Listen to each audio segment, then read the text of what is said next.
आज दिनांक 13 फेब्रुवारी 2022 आपण भारतीय संविधान पारायणाचं सलग 189व पुष्प गुंफत आहोत.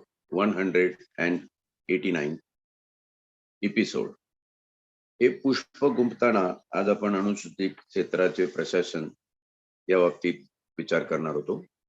परंतु जसं संविधान पारायणाच्या पीठिकेनुसार आपली भूमिका असते की कॉन्टेम्पररी इश्यूज जे आहेत, वास्तवात जे काही चालू आहे आज, त्या परिप्रेक्षामध्ये त्याच्या संबंधाने त्या अनुषंगाने विद्यार्थी, तरुण आणि इतर लोकांच्या मनामध्ये जे प्रश्न निर्माण होतात ते प्रश्नही आपण घेत चाललेलो आहोत.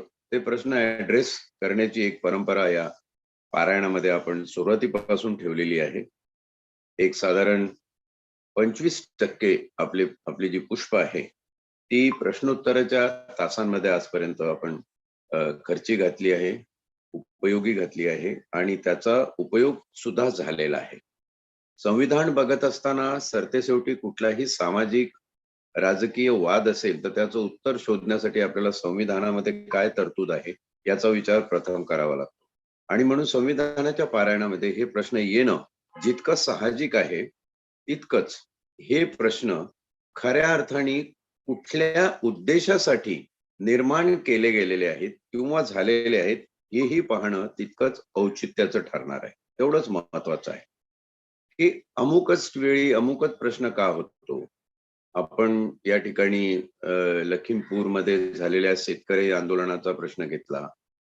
त्यानंतर आपण एसटी महामंडळाच्या झालेल्या छुप्या खाजगीकरणाच्या प्रक्रियेबाबत या ठिकाणी आपण विवेचन केलं. तसंच आज हिजाब नावाचा जो प्रकार निर्माण झालेला आहे, अनेकांना याच्याबद्दल कुतूहल आहे. कुतूहल अशासाठी की हे काय नवीनच निघालेलं आहे. मध्येच काहीतरी उपटतं आणि मध्येच सकाळी तुम्ही टीव्ही लावला की टीव्ही वरती चालू होतं हिजाबवरून कर्नाटकमध्ये वाद, हिजाबवरून दोन्ही गटाची लोक आमने सामने, शैक्षणिक संस्था मधली कारभार 3 दिवसासाठी बंद, अशा वगैरे जेव्हा बातम्या येतात तेव्हा सर्वसाधारण माणूस जरा खडबडून उठतो की हे काय चालू आहे, कशासाठी हे सगळं चाललंय, काय आहे नेमकं हिजाब भानगड काय आहे. हिजाब या शब्दाचा हा खरं तर फारसी शब्द आहे आणि या शब्दाचा अर्थ आहे थोडक्यात मुखपट्टी, जी आपण आता मास्क या कोरोनाच्या परिस्थितीमध्ये बांधतो तसा मास्क आहे. तुम्ही काही काही मास्क बघितले असतील तर मी मागे सोलापूरला एकदा होतो, तिथे एकाने एक मास्क डिझाईन केलेलं मला दाखवत होता की त्याच्यामध्ये अगदी कपाळ, डोकं वगैरे सगळं झाकून, नाक, ओठ, गळ्यापर्यंत फक्त डोळे तेवढे उघडे ठेवलेले आहेत. तर तशा टाईपचा मास्क त्यांनी डेव्हलप केला. मी म्हटलं हा नवीनच मास्क दिसतोय अशा प्रकारे. तर म्हणजे चालतंच साहेब, काही रायडर्स वगैरे असतात मोटरसायकलवर जाणारे, इकडे तिकडे हे करणारे, त्यांना असे हे मास्क चालतात म्हणून ते घालतात. थोडक्यात हा मास्क आहे. हिजाब हा बुरखा नाही, एकंदर आपल्या हिफाजतीसाठी केलेला लिबास. लिबास म्हणजे वस्त्र परिधान करणे. कुठल्या लिबासात आपण परिधान केलेली वस्त्र त्याला आपण लिबास म्हणतो. आपल्या हिफाजतीसाठी म्हणजे आपल्या संरक्षणासाठी केलेला लिबास म्हणजे हिजाब असं म्हणता येईल. तर जेव्हा आपण हिजाब बद्दल बोलतो तेव्हा हा हिजाब कुठून निर्माण झाला, कसा निर्माण झाला. माझे काही मुस्लिम स्कॉलर मित्र आहेत, त्यांच्याशी बोलत असताना असं समजलं की वाळवंटामध्ये ज्या ठिकाणी खऱ्या अर्थाने इस्लामचा जन्म झाला अशा प्रदेशामध्ये धुळीचं साम्राज्य फार असतं. चारही बाजूला धुळी कण उडत असतात आणि ते श्वासाद्वारे तुमच्या फुफ्फुसांमध्ये जाऊ नये, श्वसन नलिकेत जमू नये म्हणून काहीतरी आवरण घालण्याचा प्रघात फार पूर्वीपासून आहे. बुरखा कदाचित त्यातून आलेला असावा, पण बुरख्याचा आपण इथे विचारच करूया नको, कारण बुरख्याबद्दलची वेगळीच पीठिका सगळी आहे. हिजाब हा नाक आणि तोंड असं झाकून घेणारी जी पट्टी आहे त्या पट्टीला मुख्यतः हिजाब म्हटलं. आणि मला वाटते धुळीकडे येतात आहे म्हणून हिजाब कधीतरी आपली स्वतःची सलवार, आपला दुपट्टा, आपला रुमाल सुद्धा तोंडावर बांधण्याची जी प्रथा आहे, त्या प्रथेनुसार हिजाबचा जसा अर्थ बघितला की हिफाजत के लिए किया हुआ लिबास म्हणजे हिजाब. आणि हा हिजाब आम्ही जेव्हा घालायला लागलो तेव्हा परंपरेने तो एक आपल्या रूढीचा एक भाग झाला. आणि मग जसे धर्म मार्तंड सगळ्याच धर्मातले फार चलाक असतात, हुशार असतात, त्यांनी ती जी परंपरेने चालत आलेल्या गोष्टी ही कशी स्वयंसिद्ध धर्मतत्व आहेत आणि या धर्मतत्वाच्या मागे कसे काय परमेश्वरी आदेश आहेत असं सगळं लावण्याची जी सगळ्याच धर्म मार्तंडांना एक प्रकारची कीड लागलेली असते, तसं त्यांनी हे व्यवहार्य जीवनात वापरणारी जीवनशैली हिला धार्मिक रंग दिला की हे आमच्या धर्माचं लक्षण आहे. हिजाब कोणी घालायचा तो मुस्लिम असतील त्याने हिजाब घालायचा. तर हिजाबला ही एक पार्श्वभूमी आहे. हा एक भौगोलिक दृष्ट्या परिधान करावा लागणारा वेशभूषेचा प्रकार आहे. ती वेशभूषा महिलांनीच घालावी की पुरुषांनी घालावी असाही धर्मामध्ये कुठेही इस्लाम मध्ये भेद नाहीये. पुरुषही हिजाब घालू शकतात, महिला हिजाब घालू शकतात. परंतु कसं आहे की महिला ही मानाचा आणि आमच्या दर्जाचा एक मापदंड ठरवून दिलेली जी धर्मतत्व आहेत म्हणून हा महिलांसाठी कंपल्सरी केला. जसं आपल्या डोक्यावरती पदर आपल्याकडे महिलांनी घेतलाच पाहिजे.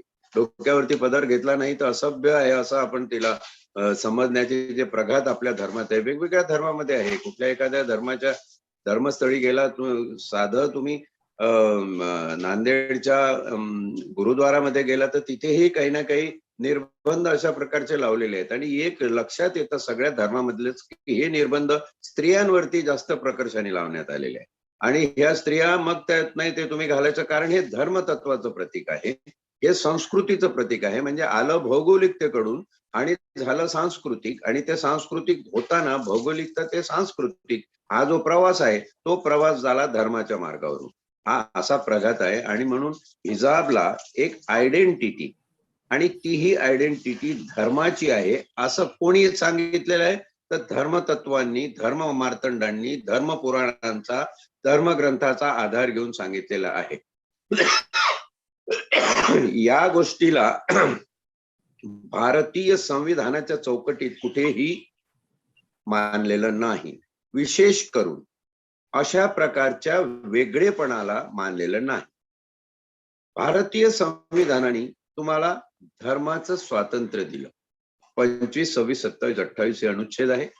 त्यानंतर शैक्षणिक आणि सांस्कृतिक स्वातंत्र्य पुढच्या 2 अनुच्छेदामध्ये 29 आणि 30 मध्ये दिलेलं आहे.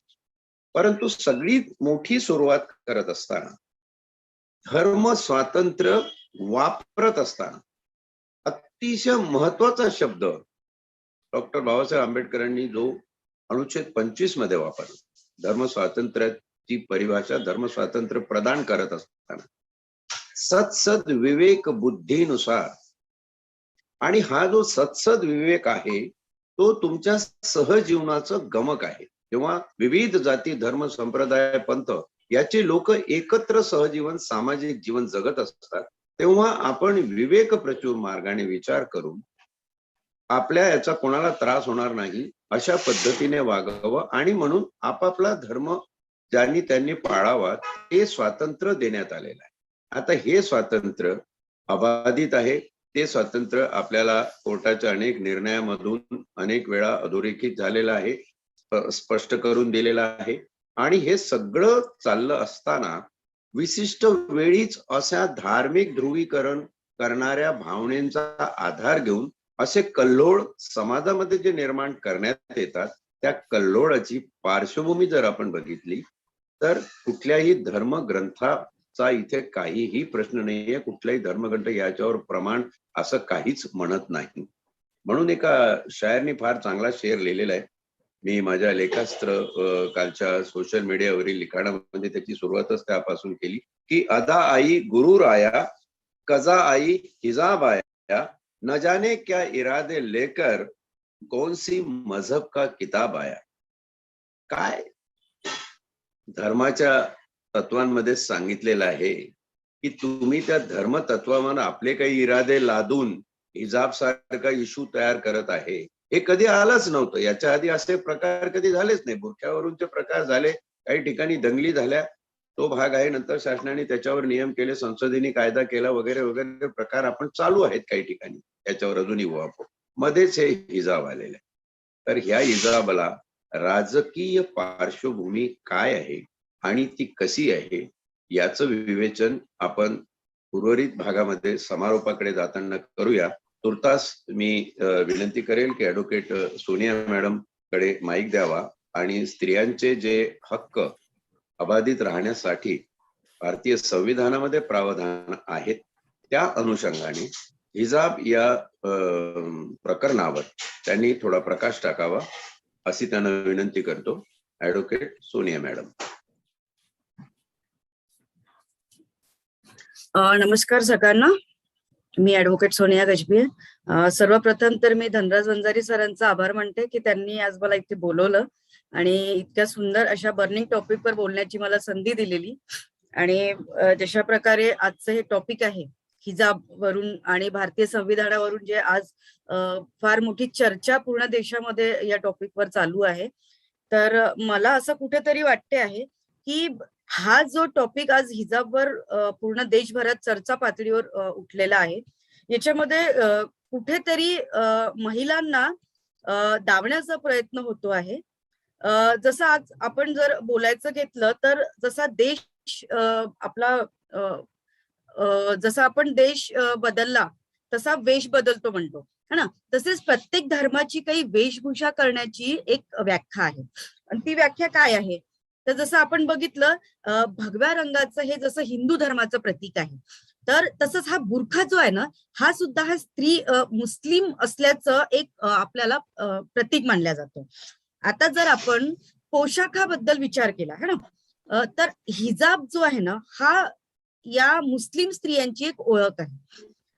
त्याच नंतर आपण जर बघितलं नुकताच आता हा कर्नाटक मधील उडुपी या स्टेटमध्ये हिजाब परिधान करणाऱ्या मुलींना शाळेत वेगळं बसवण्याची एक घटना घडलेली आहे.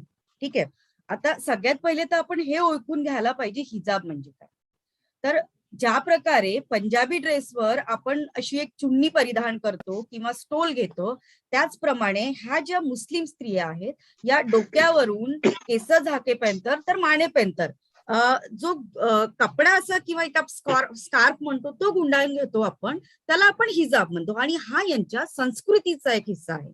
जसं की प्रामुख्याने इराण आणि इंडोनेशिया या देशामधून याची सुरुवात झालेली आहे.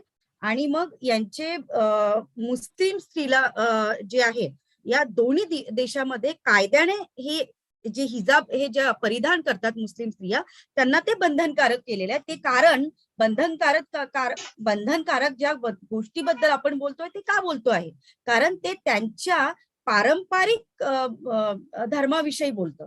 जसं की आता आपण सांगितलं की इस्लाम धर्माचे जे संस्थापक आहेत मोहम्मद पैगंबर यांनी आपल्या पत्नीला त्यावेळेला हिजाब घालण्यासाठी सांगितलेलं होतं. आणि तिथून यांची जी संस्कृती आहे हिजाब घालण्याची तिथून म्हणजे यांची ही स्टार्ट झालेली आहे.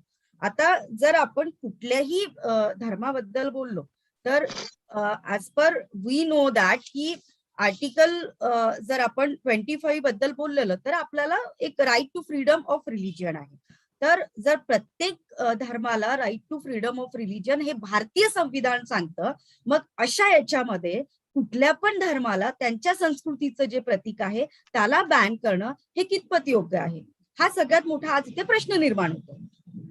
आणि जर आपण म्हणतो की आपण भारत देशामध्ये राहतो आहोत आणि जिथे भारतीय संविधानाचं सगळ्यात मोठं महत्व मानलं जातं की जो देशच भारतीय संविधानाने चालतो, जिथे भारतीय संविधान सर्वोच्च आहे, मग अशा याच्यामध्ये कुठल्या धर्माला टार्गेट करणं आणि पर्टिक्युलर एका जातीला एका म्हणजे मुस्लिम धर्माला टार्गेट करणं हे कितपत योग्य आहे.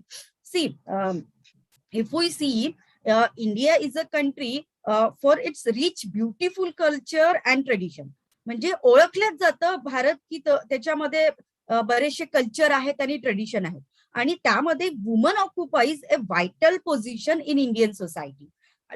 जसं की आपल्या भारतामध्ये आपण जर वेदाची पण गोष्ट घेतली तर वेदामध्ये पण सांगितलं आहे की एक स्त्री म्हणजे किती किती मोठे मोठे रोल म्हणजे इथे आपले निभवते. जसं की आहे एक तिला आई म्हणून पण ओळखलं जातं, मग तिला एक क्रिएटर म्हणून पण ओळखलं जातं, म्हणजे जी की एक नवीन मुलाला जन्म देते. त्याचप्रमाणे तिला याच देशामध्ये देवी म्हणून पण स्थान आहे. मग अशा याच्यामध्ये जेव्हा एका स्त्रीला तुम्ही इतके मोठे मोठे नाव देता आणि देवीचा दर्जा देता आणि त्यातच तुम्ही हिजाबला घेऊन एका मुस्लिम स्त्रीला कुठेतरी टार्गेट करता, कुठेतरी ट्रोल करता, तर हे कुठपत आपल्या भारतीय संविधानाला म्हणजे भारतीय संविधानाच्या ज्युरिस्डिक्शन मध्ये आपल्याला शोभता आहे. भारतीय संविधान जेव्हा आर्टिकल 25 जे की आपल्याला right to freedom of religions, तर right to freedom of religion हे काय सांगतं आपल्याला, तर right to freedom of religion हे सांगतं आपल्याला article 25, freedom of conscious and free profession, practice and propagate of religious. मग आपण जेव्हा भारतीय संविधानाचं आपल्याला फ्रीडम ऑफ रिलिजियन देतं है ना, आणि अशा याच्यामध्ये आपण हे म्हणतो आहे की हिजाब हा कुठेतरी शाळेनी यांनी बॅन करायला हवं. मग कुठेतरी आपल्याला आर्टिकल 19(1) बद्दल विचार नाही येत आहे का? राईट टू एक्सप्रेस हा आपण कुठेतरी विसरत नाही चाललोय का? जर आपण राईट टू एक्सप्रेस जर विचार केलेला की राईट टू एक्सप्रेस मध्ये आपल्याला असं म्हटलेलं आहे की चला मी तुम्हाला एक थोडंसं सांगते. Today we are here to share our thoughts on very small but highly disturbing issue that is concerning the dress code of student in the educational institution. Fine.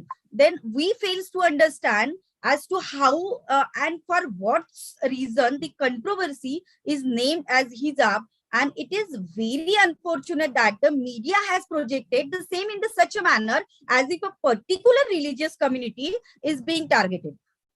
Now, if we fails to understand as to how and for what reason controversy is named as hijab controversy, and it is very unfortunate that the media has projected the same in such manner as if a particular religious community is being targeted. Insofar as hijab is concerned, it is a religious and customary part of Muslim women, and the religious imposed upon was not an hijab, but it was on wearing a headscarf by Muslim girl student in the school under the pretext of prescribing dress code of the school. We must know that recently on 5th of February of 2022, Karnataka government has issued an order laying down guidelines for the dress code in the educational institution, whereunder the school management was allowed to prescribe dress code for its students. But in my view, the dress code is warranted to maintain public order, morality, and the health, and simultaneously uniformity and equality. But while prescribing dress code, it must also be kept in the mind that under the grab of uniformity and equality, it should not violate the religious freedom of anyone. Simultaneously, it should also be ensured that one's religious freedom should not encroach upon others' religious freedom. We are here secular, a democratic state where fundamental rights of every citizen is given a very important place. Article 19(1) subclause A respect the fundamental rights of the freedom of expression. Expression is not limited to the spoken words, but also includes the wearing of particular dress to express one's religious faith. Now, same it is like Article 25 of the Indian Constitution contemplates freedom of conscience and that propagation of the religious of one's choice. And what we are doing in this background, the fundamental right as recognized by the Constitution of India, if we examine the proprietary and constitutional validity of the restriction imposed on Muslim girls in wearing that handscarf, that is we are called the hijab, from the entering the school college campus, we find it difficult to decide whether government or the school or the school authority are right or not in imposing said ban, and on the other hand, whether the issue projected by way of petitions before the Honorable Karnataka High Court really makes out a case of violation of Article 19 and 25 of the Constitution of India. This is the big question actually. In my respectful submission, the imposition of ban on wearing handscarf or hijab by Muslim girl, for that reason, preventing them from entering the college or school campus has direct impact on denying said Muslim girls this right to education, and also denying them to exercise the freedom of expressing their religious faith. It also results in depriving them to enjoy and exercise the fundamental right of religious freedom. Now, if we talk about the articles, then even Article 39 also, that is a directive principle of state policy, it is also speaks about their right. That what directive principle of state policy, that is Article 39 speak, that is a certain principle of policy to be followed by the state. What is that? The state shall in particular direct its policy toward securing. What is that? That subclause F says that that children are give opportunity and facilities to develop in a healthy manner and in condition of freedom and dignity, and the childhood and the youth are protected against the exploitation and against moral and material abandonment. See, here also Indian Constitution speaks about their security, their education, their enjoyment, and what school and what we are doing, what media is doing, what political person is doing. They are totally taking it the political rivalries. Now, if we speak about the Article 46, what Article 46 speaks about Indian Constitution, that promotion of educational and economic interests of SC, ST and other weaker section. Who is the other weaker section? These Muslim girls, these Muslim people, they comes under the other weaker section. And if even the Indian Constitution speaks about that promotion of educational and cultural and economic interest, then don't they have the right of that promotion of educational and economic interest? See, while deciding the dress code, the school management ought to have kept in mind that ours is a secular democratic state, of which citizens of various faith and religious community are an integral part. We can understand the uniformity of dress code, but simultaneously, it should be also kept in mind that the uniformity needs to be maintained, uniformity amongst equals and similarly placed citizens, reasonably classification. You must know that reasonable classification for the citizen of different religious community is always permissible. Then, for example, अगर हम कोई example की बात करते हैं, तर एक मी सांगेल, Muslim girl can be classified in one separate class or category. Likewise, Sikh male student, I'm giving the example, Sikh male student can also be classified in one separate category, so that while prescribing a particular dress code, they may be permitting to keep their religious faith alive by allowing them use their religious clothing, such as headscarf to the Muslim girls and turban that wear the pagdi to the Sikh male student, in addition to the uniform dress prescribed by the educational institution.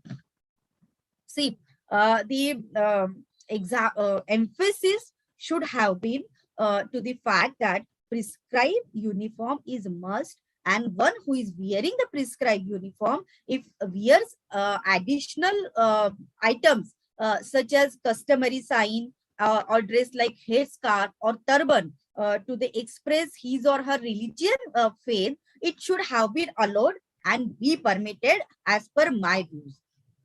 Because wearing headscarf by the Muslim girl beside the prescribed school uniform or dress, or turban by Sikh or student in addition to the prescribed dress, in my humble submission, that should not have been construed by the school management as a violation of dress code of the school concerned, because what was necessary was to wear the prescribed dress uniform, which was the Muslim girl had meticulously observed, and only the thing they have additionally done was to cover their head by scarf, which was misconstrued by the media on as hijab, to express their religious faith and which form parts of their religious custom. In my humble submission, the whimsical imposition of restrictions in the using the headscarf or hijab by the Muslim girl in the educational institution, the state Karnataka, is arbitrary and unconstitutional. This is totally arbitrary and unconstitutional as per my views. It is arbitrary for the reason that it did not satisfy the test of reasonableness, which is very important, and it is done by the school authorities under undue haste, and there cannot be debate on the point that wearing headscarf or hijab did not in any manner interfere with or disturb either the discipline or the maintenance of the standard of the educational institution concern. If any threat prejudice to the interests of other fellow student or to the institution was apprehended, or introducing of taking search of those Muslim girl through female office staff would have served the purpose, and simultaneously the religious faith and the freedom of particular religious community would have been respected, and matter is already sub judice before the Honorable Karnataka High Court, and we all must repose our faith in the wisdom of our judiciary, who would decide the issue by analyzing everything in conformity with the constitutional provision, with the constitutional provisions and the personal law governing by the that particular state or class, we can say. And till the decision of the Honorable High Court, what I personally say this, until the decision of the Honorable High Court, let's ensure that neither we nor the media present any fact in a distorted manner or by its own interpretation or drawing his own inferences. I mean, the court will handle the issue. At any rate, the issue should not be a political agenda. I mean, I'm once again saying that at any rate, the issue should not be made a political agenda by anyone. And in as such much as it may have an impact on the national integrity and the secularism of our country also. Because when we are speaking about the Indian Constitution and this type of the things are happening in our nation, this is, somewhere getting an impact on our national integrity and secularism of our country also. I do appeal to the Karnataka government also and all the concerned to review its order and to modify the same in such a manner that on one hand, the uniformity and the discipline of the college institution is maintained, and on the other hand, the religious sentiments, that this is very important, that the on other hand, the religious sentiment and the freedom of every religious community be respected without allowing them encroach upon other religious freedom. Thank you. अनुच्छेद 19 चा उल्लेख फार यथोचित केला की 19 मध्ये आपण हे अभिव्यक्तीला स्वातंत्र्य दिलं आणि त्या अनुषंगाने धर्म स्वातंत्र्याची परिभाषा संविधानाने जी केलेली आहे ती 25 मध्ये दिलेली आहे. त्याचप्रमाणे अनुच्छेद 39 जी आपली मार्गदर्शक तत्व आहे आणि 46 मध्ये विशेषत्वाने त्यांनी उल्लेख करून सांगितलं, जो फार आवश्यक आहे हा प्रश्न समजून घेण्याच्या उद्देशाने. तो असा आहे की 46च्या याच्यामध्ये जसं काय एखादे पंजाबी स्टुडंट असेल, सरदारजी असेल, तर युनिफॉर्म वर त्याला पगडी घालण्याची मुभा आहे आणि ही मुभा मी स्पष्ट करू इच्छितो की भारताच्या सेना दलामध्ये आहे, पोलीस खात्यामध्ये आहे की टर्बनधारी अधिकारी जर असले ते युनिफॉर्मवर त्याला तशा प्रकारचा फेटा, तशा प्रकारचा डोक्यावर पगडी बांधण्याचा अधिकार आपण दिलेला आहे. ही समावेशकता आणि हा विवेक संविधानाला अपेक्षित आहे. तो विवेक शिक्षण संस्थांनी पाळला पाहिजे. आता कर्नाटकमध्ये ही राजकीय खेळी कशी आहे हे जर समजून घ्यायचं असेल तर 2-3 गोष्टी समजून घ्यायला पाहिजे. तिथे एक सूर्या नावाचे खासदार आहे जे कालांतराने मतलब वर्षांनी 6 महिन्यांनी सनातनी विचाराचे खासदार आहेत. ते असं काहीतरी लीला करण्यामध्ये वाकबगार आहेत फार. तर लोकांचं असं तिथल्या स्थानिकांचं म्हणणं आहे की असे काही लोक ज्या ठिकाणी सनातनी विचाराचे राजकारणी आहेत त्या राजकारण्यांनी उभं केलेलं हे काहूर आहे. आणि कर्नाटकामध्येच हे का, इतर राज्यांमध्ये का नाही, तर याचा सुद्धा राजकीय अनुषंगाने पॉलिटिकल परसेप्ट नी जर आपण विचार केला तर असं दिसतं की संपूर्ण दक्षिण भारतामध्ये जे इतर राज्यांमध्ये कुठेच बीजेपीचं वर्चस्व नाहीये, फक्त कर्नाटकमध्ये आहे. आणि Karnataka is a gateway for BJP in south India असं म्हटलं तर वावगं अजिबात होणार नाही. म्हणून कर्नाटकमध्ये असं काहीतरी करत राहणं हे फार महत्वाचं आहे, जेणेकरून साऊथ इंडियामध्ये बीजेपी आणि त्यांच्या मातृसंस्थेचे जे विचार आहे त्याला एक आउटलेट मिळेल, त्याला एक मार्ग मिळेल. तो मार्ग काढण्याचा हा राजकीय प्रयत्न आहे. या राजकीय प्रयत्नाला एक दुजोरा देणारी घटना म्हणजे काही दिवसापूर्वी येडियुरप्पा तिथले मुख्यमंत्री होते, त्यांना हटवून बोम्मईला त्या ठिकाणी प्रस्थापित करण्यात आलेलं आहे. तिसरं, धर्म संसद जागोजागी भरवण्याचे प्रकार या देशामध्ये होत आहे, तेही कर्नाटकमध्ये झालेले आहे. आणि चौथं, आता हे हिजाबचं प्रकरण त्यांनी काढून हा जो प्रकार निवडणुकाच्या तोंडावर केला. मी तुम्हाला माझा पोलीस खात्यातला अनुभव गाठीशी ठेवून एक भाकीत सांगतो, खरं हो खोटं हो काळ ठरवेल. परंतु जशा या 5 राज्यातल्या निवडणुकांचे निकाल लागून या निवडणुकांचं वातावरण जे आहे ते शमून जाईल, थंड होईल, हा हिजाबचा प्रश्नही तोपर्यंत संपलेला असेल. एक तर न्यायालयातून काहीतरी निर्णय आलेला असेल किंवा तसंही याच्याबद्दलचं जे काही आंदोलन आहे ते संपलेलं असेल. हिजाबच्या आडून तुम्ही राजकीय कबाब खाण्याचे हे धंदे जे करतात आहे ते राजकारणी, आम्ही भारतीय याच्यामध्ये फार पटाईत आहोत. आणि हे कॉमन माणसाला समजलेलं आहे. जो सर्वसाधारण माणूस आहे त्याच्या लक्षात येतं की हा अशा प्रकारचा राजकीय हेतू आहे. साऊथ इंडियामध्ये प्राबल्य पाहिजे, कर्नाटक हे एकच राज्य त्यांच्या हातात आहे, म्हणून तिथून ही सुरुवात करायची, हळूहळू हे लोन पसरवायचं. आणि हिंदू ही धार्मिक नव्हे तर एक सामाजिक प्रतिक्रिया या दृष्टीने धर्माचा विचार करतात. राजकारणी हिंदूचा केवळ धर्म म्हणून विचार करत नाही, तर एक सामाजिक प्रतिक्रिया. आणि सामाजिक प्रतिक्रिया जोपर्यंत निर्माण होत नाही तोपर्यंत सगळे विशेषत्वाने हे ओबीसी बांधव स्वतःला हिंदू प्रेरित, हिंदू टेम्परामेंट धारी, हिंदू धार्जिणे महसूस करत नाही. आणि त्यांना हिंदू धार्जिणं पण महसूस करून घेण्यासाठी सगळ्यात महत्वाचा काही मुद्दा असेल तर इस्लामच्या विरोधी बोंबा मारत सुटायचा.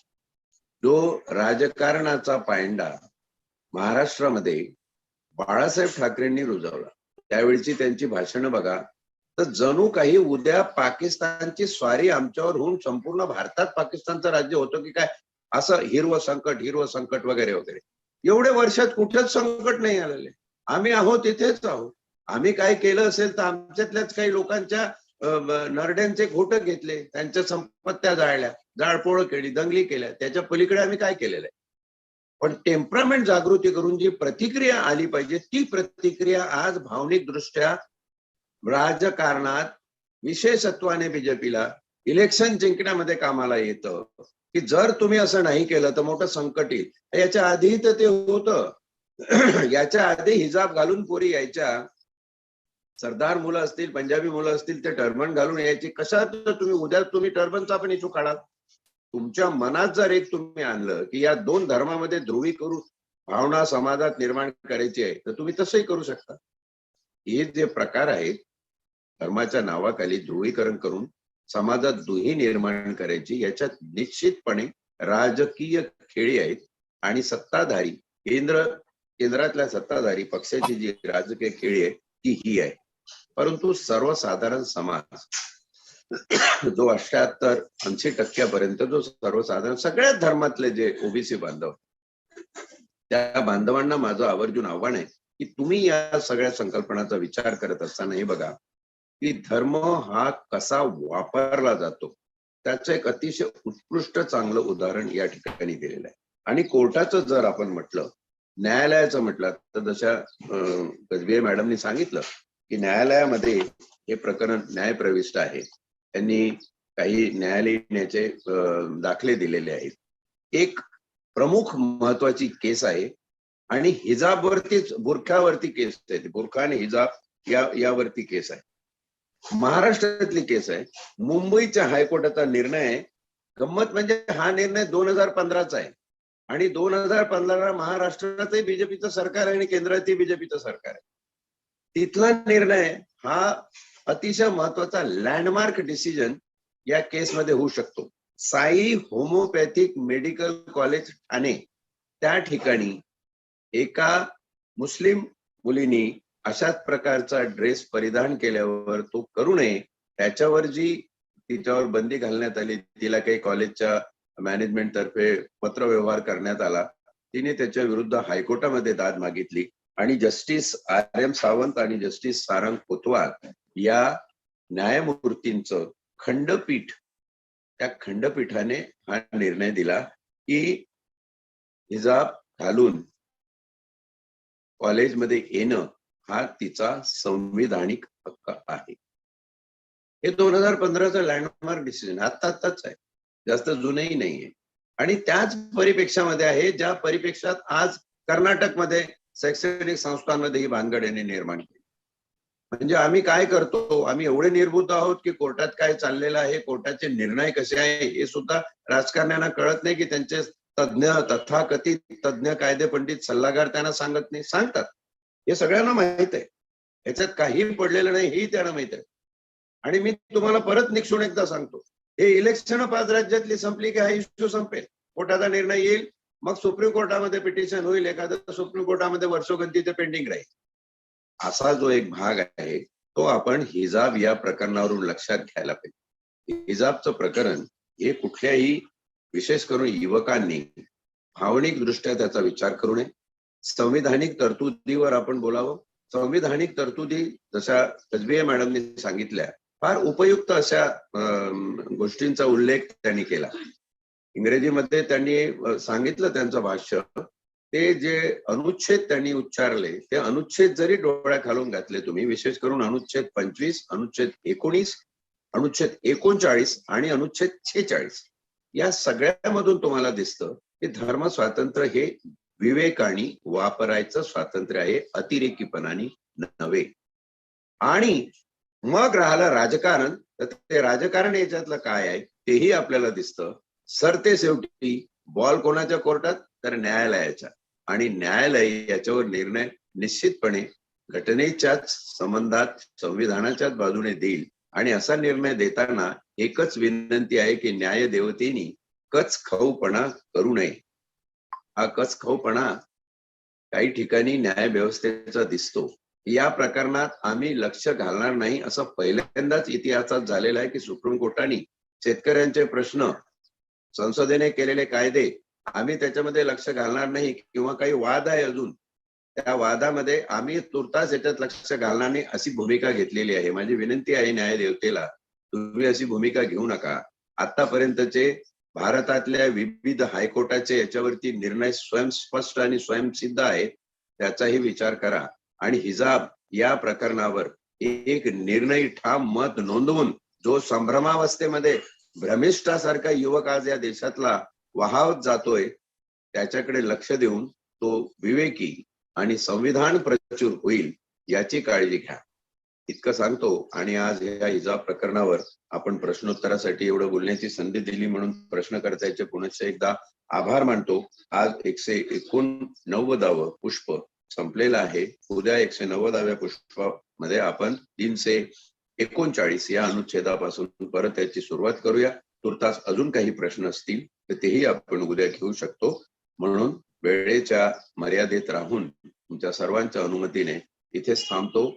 सोनिया मॅडमचे विशेष आभार मानतो. आजच्या सत्रात त्यांनी आपला सहभाग नोंदवला, खूप उपयुक्त अशी माहिती दिली, त्याबद्दल त्यांचे आभार. एक महिला आपली भावना या पद्धतीने व्यक्त करते आणि आज त्या लकीली आम्हाला आपल्या संविधान पारायणामध्ये उपलब्ध झाल्या. पुनश्च एकदा तुमचे आभार मॅडम, आणि इथेच थांबण्याची अनुमती मागतो. धन्यवाद.